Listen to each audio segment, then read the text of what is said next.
Another day, another vlog. Hey guys, it's me, Marinal. A day in my life as a content creator and a grade 12 academic student.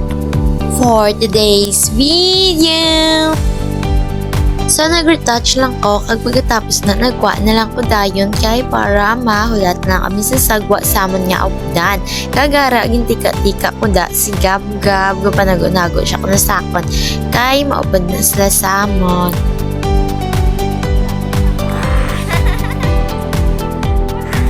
Kag nakakat na kami, upod naman si Gab-Gab. Kaga mo naman mis nakaabot na kami sa eskwelahan. Naog na kami kay para kapanghimos kami kay may flag ceremony. Kagamo naman ni sang natapos na ang flag. Kag aris naman sang recess na. Tapos lang namon ang pang-garden pero wala pa na siya natapos. Kidamo pa kami inog design. Kagamo naman ni sang ugto nagsaka kami kay mabakal kami sa amon nga sudan kay ay man kubalan nga sudan nagbakalan ko tambo. Kag nagapanaog na kami na kay mabakal kami sila Taleya. Kag amo naman ni nakabalik na kami kag manyaga na kami. Kag ara na panyaga na.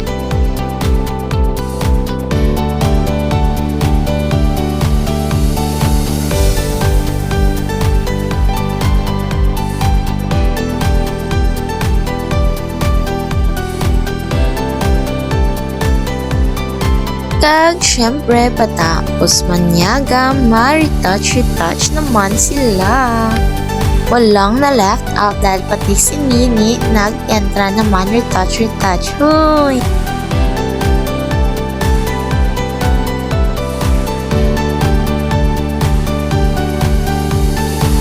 Kag pagkatapos ang klase, sang hapon ari na ang kaganap.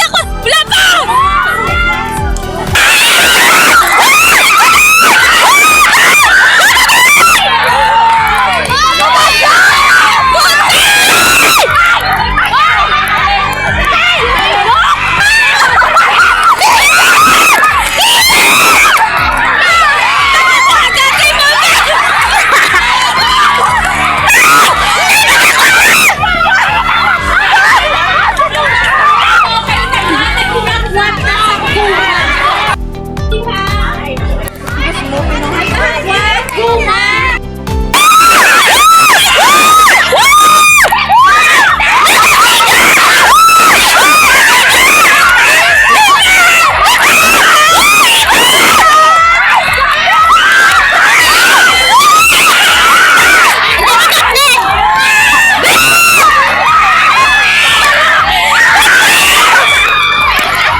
habang nagpuli na kami, nagsaka na kami na kay mambukas ng gate kagara na gani, magwa na kami kay mapuli na.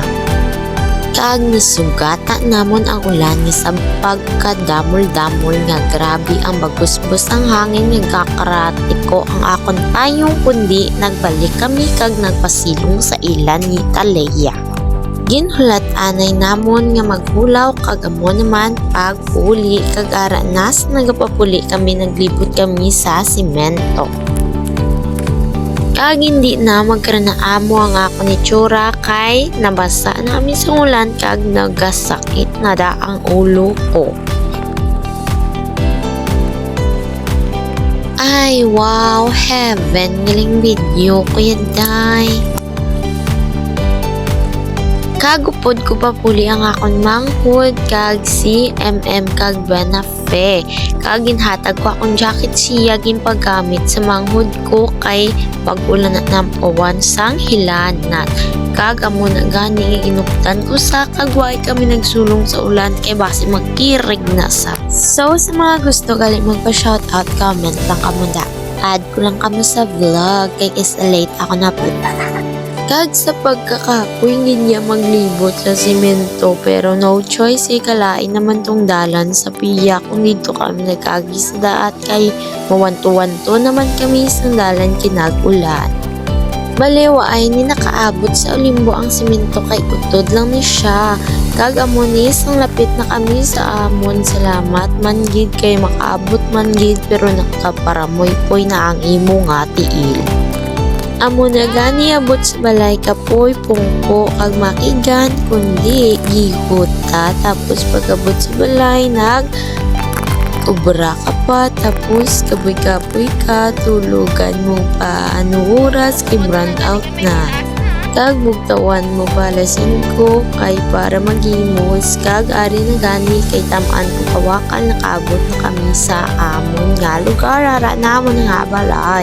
Kagara na nagsulod na ko na kay ibutang tani nga ako nga bag kagang payong kay malakata kay Brock. Palingin tungtong ko lang niya nga ako nga bag kaging kipot ang payong kaging buklad liwat kundi nami buklad ko sa kay alay ko kay basa gali. Tapos ay nalakat na ako kay Brock kay way ko kabutang siya bulak sa Sabado kag Domingo. Sorry bebe, hara na makwa na ko. Amo lang niyang kaganapan kay ginagin voice over ko na lang kay may mga video pa ko nga din ko ginamot ang mga hapang-hampang. So mula na. Don't forget to like, comment, share, and mention friends, and please follow me on YTN Vlog app. That's all. Thanks for watching. Bye-bye.